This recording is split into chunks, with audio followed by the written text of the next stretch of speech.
En vous saluant fraternellement et chaleureusement, je vous invite à rendre grâce à Dieu pour le privilège qui nous est encore accordé aujourd'hui de pouvoir nous réunir autour de sa parole. Alors peut-être que nous sommes réunis physiquement ou virtuellement, mais nous sommes réunis autour de la parole de Dieu et c'est un privilège que nous devons apprécier à juste titre. Pourquoi? Parce que la parole de Dieu est la source de la vie. La parole de Dieu est la source de notre espérance. La parole de Dieu nous indique le chemin à suivre pour notre épanouissement et afin que nous puissions espérer atteindre le vrai bonheur. C'est encore la parole de Dieu qui nous révèle que Dieu veut et peut prendre soin de notre besoin le plus essentiel. Besoin le plus essentiel que Jésus a résumé en une phrase. Jésus a dit, « Je suis venu pour que mes brebis aient la vie en abondance. » Nous disons cela autrement. Notre besoin le plus essentiel, c'est de pouvoir espérer un jour vivre plus durablement et vivre mieux en l'absence du mal. La parole de Dieu nous révèle que Dieu a ce désir, mais que ce désir chez Dieu n'est pas juste un vœu pieux, mais c'est un désir pour lequel Dieu se mobilise et il met tout en œuvre pour que cela puisse devenir réalité. Prenons ensemble un passage des Écritures qui nous indique combien Dieu veut que nous puissions avoir la vie en abondance. Prenons la première épître de Paul à Timothée, au chapitre 2, à partir du verset 1er, et nous irons dans cette lecture jusqu'au verset 8. Et ce passage sera notre texte de référence pour ce moment de méditation et de communion autour de la parole de Dieu. Je lis donc, « J'exhorte donc, avant toute chose, à faire des prières, des supplications, des requêtes, des actions de grâce pour tous les hommes, pour les rois et pour tous ceux qui sont élevés en dignité, afin que nous menions une vie paisible et tranquille, en toute piété et honnêteté. Cela est bon et agréable devant Dieu, notre Sauveur, qui veut que tous les hommes soient sauvés et parviennent à la connaissance de la vérité. Car il y a un seul Dieu et aussi un seul médiateur entre Dieu et les hommes, Jésus-Christ, homme, qui s'est donné lui-même en rançon pour tous. C'est là le témoignage rendu en son propre temps et pour lequel j'ai été établi prédicateur et apôtre. Je dis la vérité, je ne mens pas, chargé d'instruire les païens dans la foi et la vérité. Je veux donc que les hommes prient en tout lieu en élevant les mains pures, sans colère ni mauvaise pensée. Dans cet extrait de la lettre que Paul adresse à Timothée, nous comprenons que Dieu veut que tous les hommes soient sauvés. Et pour que tous les hommes soient sauvés, Dieu mobilise deux personnes, Jésus-Christ et toi. Comment nous pouvons dire cela à partir de ce texte? Nous voyons d'abord que le texte commence par une invitation, une exhortation pressante à la prière.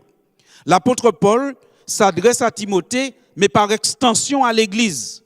Et il dit, je veux que nous puissions prier pour tous les hommes, y compris les rois, y compris ceux qui sont élevés en dignité. Nous devons prier pour tous les hommes. Mais prier pour quoi? Prier pour demander quoi en leur faveur? Alors il répond à cette question. Il dit, nous devons prier parce que cela est bon et agréable devant Dieu notre Sauveur. C'est le verset 3. Qui veut que tous les hommes soient sauvés et parviennent à la connaissance de la vérité. Par conséquent, Dieu nous demande d'agir pour le salut de notre prochain et notre propre salut. nous devons prier pour tous les hommes parce que Dieu veut qu'ils soient sauvés. C'est pour cela que nous disons que dans son désir de sauver toute l'humanité, Dieu mobilise deux personnes, Jésus-Christ et toi, Jésus-Christ et moi. Chacun de nous doit se sentir personnellement interpellé par Dieu, appelé à entrer dans ce plan que Dieu a mis en œuvre pour le salut de tous les hommes. Alors bien sûr, notre part n'est pas la part de Jésus, notre rôle n'est pas le rôle de Jésus, mais notre rôle est aussi indispensable que celui de Jésus. Quel est donc notre rôle? Nous avons déjà vu un premier aspect de notre rôle. Prier intensément et avec ferveur et persévérance pour le salut de tous les hommes. Choisir des noms des personnes que nous connaissons et prier pour elles, afin que l'Esprit de Dieu trouve le chemin de leur cœur et qu'ils aient des circonstances favorables dans leur vie qui leur permettent de recevoir la parole de Dieu. Quel est donc le rôle de Jésus? Alors le rôle de Jésus est présenté au verset 6 et au verset 7. Lorsque l'apôtre dit « Car il y a un seul Dieu et aussi un seul médiateur entre Dieu et les hommes, Jésus-Christ homme, qui s'est donné lui-même en rançon pour tous. » C'est là le témoignage rendu en son propre temps. La Bible nous dit que Jésus joue ici un rôle capital, fondamental dans le plan du salut. Il est présenté comme médiateur et comme rançon dans ce passage. Qu'est-ce que ça veut dire et quelle est l'importance du médiateur dans le plan du salut? Le médiateur dans le plan du salut, c'est celui qui est capable d'entendre, de comprendre et d'agir en faveur des deux parties. Oh, permettez-moi de répéter cette phrase. Le médiateur dans le plan du salut, c'est celui qui peut entendre, comprendre et agir en faveur des deux parties. Pour cela, il a besoin des deux natures, nature divine, nature humaine, pour rentrer en communication et en communion avec les deux parties, avec Dieu et avec l'homme. C'est ainsi que l'apôtre Jean résume cela dans sa première lettre. Dans 1 Jean chapitre 2 au verset 22 et 1 Jean chapitre 4 au verset 2, Jean nous fait trouver l'équilibre dans la nature de Jésus qui lui permet d'être ce médiateur, celui qui nous lie à Dieu et qui permet que Dieu puisse nous être accessible. Dans 1 Jean 2 verset 22, la Bible déclare « Qui est menteur ? Qui est menteur ? Sinon celui qui nie que Jésus-Christ est le Christ. Celui-là est l'antéchrist qui nie le Père et le Fils. Si quelqu'un ne reconnaît pas Jésus comme le Christ, il est un menteur. Il est même l'antéchrist. » Ensuite, dans 1 Jean 4 au verset 2, la Bible déclare « Reconnaissez à ceci l'Esprit de Dieu. Tout esprit qui confesse Jésus-Christ venu en chair est de Dieu. » Par conséquent, dans une même lettre qui n'est pas si longue que cela, l'apôtre dit que si vous voulez être équilibré, balancé dans la connaissance de Jésus, il faut le reconnaître comme Christ et il faut le reconnaître comme étant venu en chair. C'est-à-dire, il faut le reconnaître comme ayant la nature et les pouvoirs divins, mais il faut le reconnaître aussi comme véritable homme qui peut vous servir de modèle.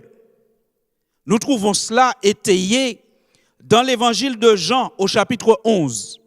Lorsque Jésus est confronté à la mort de Lazare et qu'il rencontre la sœur de Lazare, Jésus dit à cette femme, dans Jean 11 au verset 25 et suivant, « Je suis la résurrection et la vie.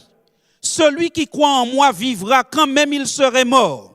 Et quiconque vit et croit en moi ne mourra jamais. » Et il pose la question à la sœur de Lazare en lui disant, « Crois-tu cela ?»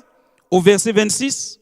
Et elle de faire une profession de foi et de répondre au verset 27, « Oui Seigneur, je crois que tu es le Christ, le Fils de Dieu qui devait venir dans le monde. » Autrement dit, elle reconnaît à Jésus le pouvoir de la résurrection, le pouvoir de la vie, un pouvoir qui n'est donné qu'à Dieu et qui n'appartient qu'à Dieu.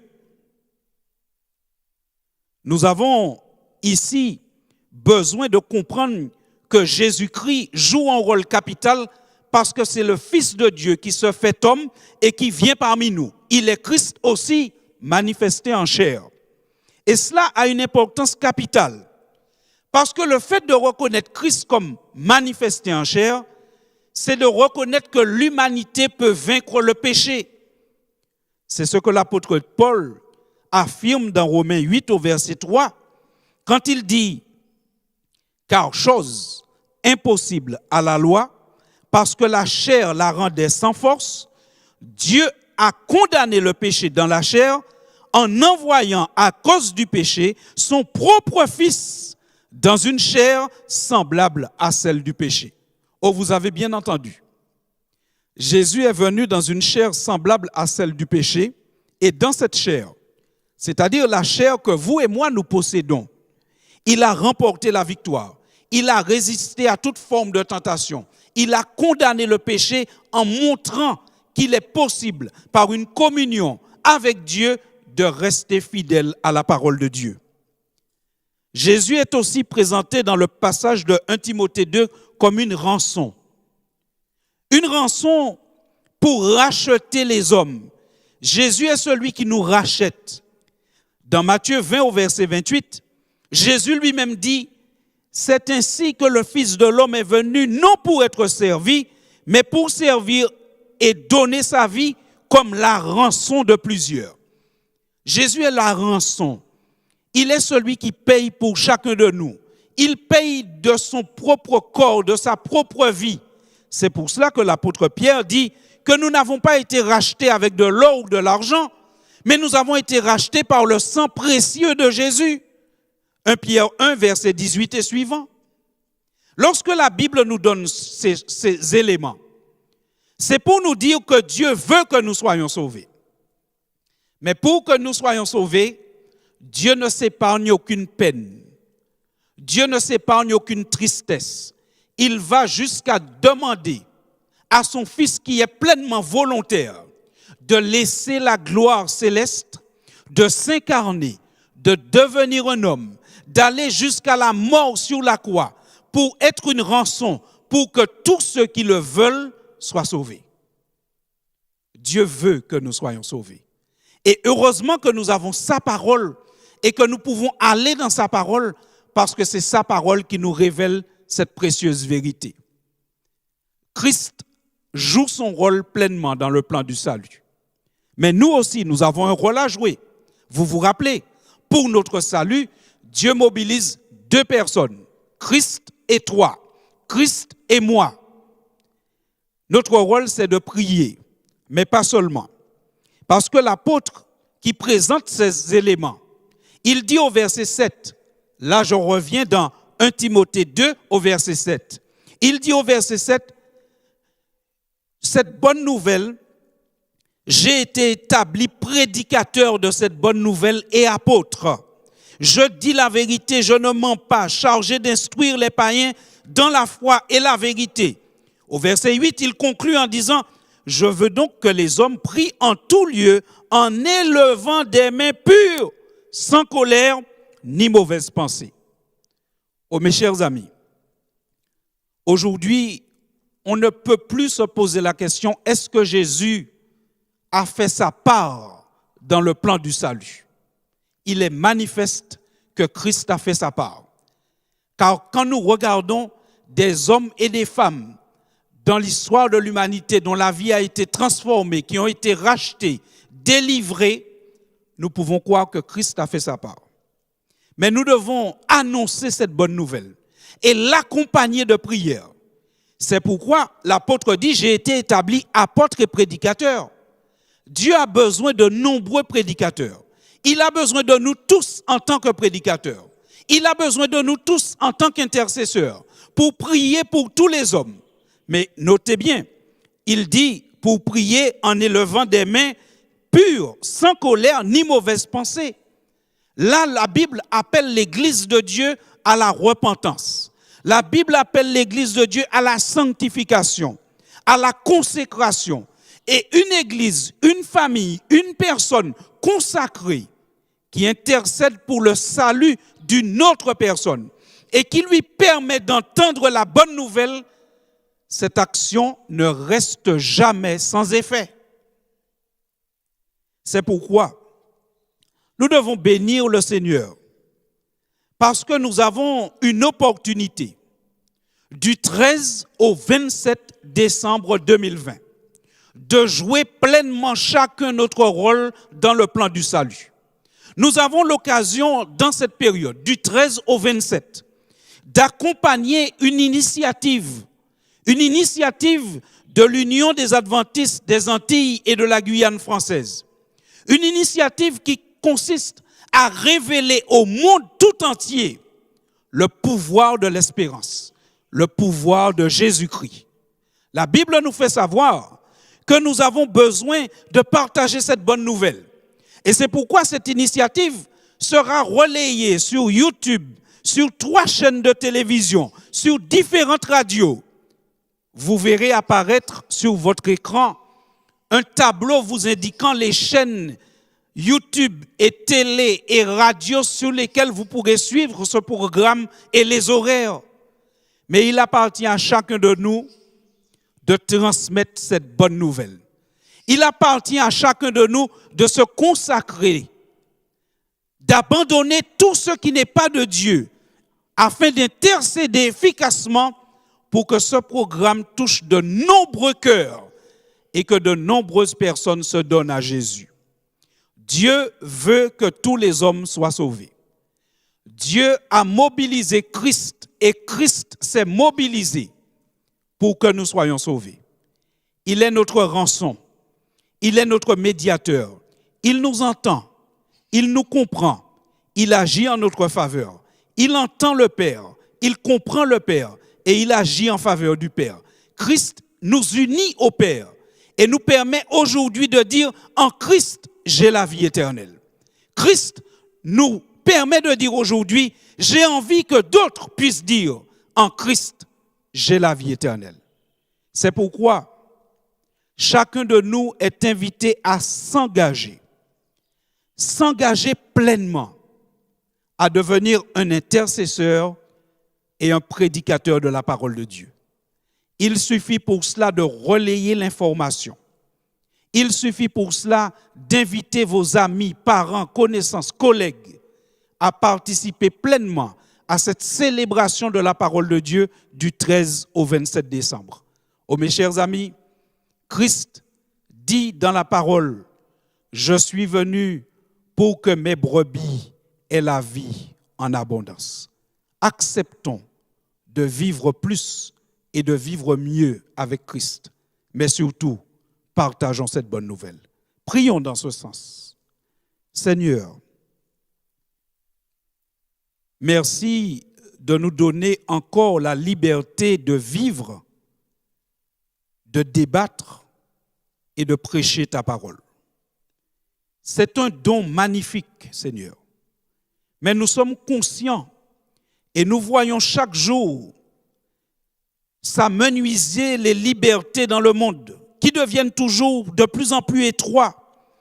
Et nous comprenons que nous vivons dans une société qui présente toutes les caractéristiques de la modernité, mais qui peut facilement fermer les vannes de la liberté. Tandis que nous avons encore cette possibilité, Seigneur, nous te prions pour que chacun de nous se mobilise pour partager ta parole. Mais avant de la partager, pour que nous puissions la vivre, l'intégrer, être imprégnés par cette parole, de telle sorte que lorsque nous intercédons, nous puissions élever des mains pures et que notre prière soit efficace. Seigneur, permets-nous de taire nos discordes. Permets-nous de passer à l'essentiel. Prêcher ta parole à tout homme sur la terre. C'est le mandat que tu nous donnes. Et c'est le mandat que nous acceptons humblement au nom de Jésus et pour ta gloire. Amen.